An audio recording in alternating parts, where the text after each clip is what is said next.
next artist is a travel to India and taken away a lot of inspiration, and in fact, physically taken a lot of great things away. And so I want you to give a very warm welcome to Joanna Swan. Thank you so much. All right, my name is Joanna. I'm 23 years old, and I'm going to talk to you guys about how folk and decorative art have influenced my work, and also a bit of trash as well. Hope that doesn't bother anyone. So I came out of college in a rather lugubrious time for the economy. So I decided to go traveling, like probably a lot of you guys did. And I found myself in India for a paltry 2 weeks, and I just want to preface by saying my knowledge of Indian art is all the more scant, so many apologies. But when I thought of Indian art, I pretty much thought of this art, pristine, incredible beauty, or the watercolors of the Marwar kingdom. As I traveled around India, I became very interested in scenes like this. A warthog enjoying a shrine of festive marigolds for all the wrong reasons. And this is on the banks of Lake Udaipur. But what I was struck by, though I do love warthogs, were actually the decorative aspects of what may be considered trash. Like Deep, I have a great affinity for all things colorful and glittery. So here we are on Lake Udaipur, Sagar, I believe. But again, I was struck by these marigolds kind of floating within the trash on the water. Kind of this detritus, a little bit of background. I spent most of the year in Beijing, China, where most of the walls, most of the open public spaces were quickly scrubbed back to their concrete oblivion. I love China, but the walls were maybe not so colorful. So for me, India was sort of an aesthetic wonderland of this color and this beautiful imagery everywhere. Another wall in Udaipur again. This, I think, is just an old advertisement, but it's sort of this beautiful, colorful surprise that you just come across in an alley, much like the trash on the ground in near the lake. Yeah, very festive, kind of an artifact in its own way. And this is actually someone's home in Jodhpur. I think there's Ganesh on the wall there. But I was really interested in how this kind of art, this maybe folk or decorative art, told narratives or stories or explain certain value systems about religion, about your home life. I collect everything. I'm a total hoarder. So I started collecting matchboxes in India. I was walking around on the ground like this a lot, which is kind of not bumping into cows and but yeah, so these are matchboxes. And again, I was struck by, these are kind of artifacts of consumption, artifacts of smoking or lighting candles, but so beautiful in their own way. And before I had begun traveling, I was collecting cans from the street, and I started collecting them in Walla Walla, Washington, where I went to college, sort of having a little fun with being a magpie, looking for shiny things on the ground, looking for treasure, or trash, depending on how you see cans.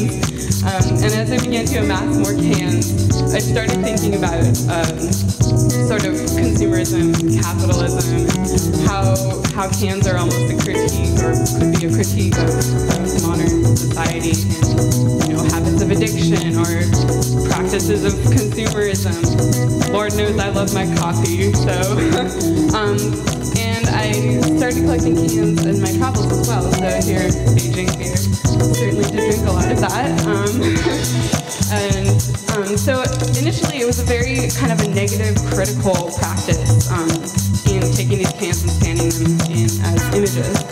And after my travels, though, I started thinking a lot more about decorative arts and folk art and kind of the preciosity of these items and the potential to ignite, rather than just a critique, sort of a dialogue between this detritus and these almost like jewel-like things that you find in your daily life. So this is a little cropped, unfortunately, but basically I began painting the 50 state birds on cans. And state birds are kind of relegated to the dusty archives of American cultural heritage. You find them on stamps occasionally, or I don't know. But they were legislated into being from like the 1920s into the 1970s. And basically, I was really birds, because birds tell a narrative in their own way. They tell a narrative of the environment, of natural history of the land.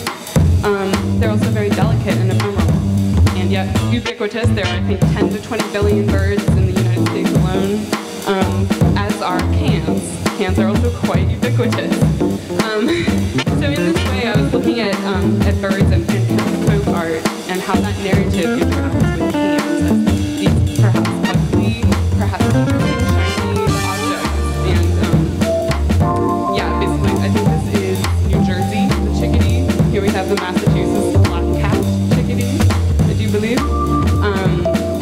Yeah, so essentially, my travels through India and Thailand very influential in this work. And I don't have a title for the series yet, and it's a total work in progress. So I'd love to talk to you guys afterwards and kind of hear your thoughts and critiques on the project. But I will leave you with, I think, the next slide, which is New Mexico's State Bird, the Roadrunner, which I believe is a really streetwise also, quickly, before I finish, I'd like to mention retablos and Puranas. The former is devotional paintings of Mexico. The Puranas are actually religious texts from India, which often feature very luscious Victorian illustrations that tell of geographical areas or glorified deities. And I think that these colorful illustrations are really poignant and also definitely influence this work. So, yeah, the Roadrunner. But again, yeah, I'd really like to hear any feedback and critiques, also ideas for what I might title such a series. And as I mentioned, I'm woefully undereducated in Indian art, but in my last-minute cramming, I found a quote I'd like to share, which is, it is in life. Oh, excuse me, actually, maybe I should have studied a little harder.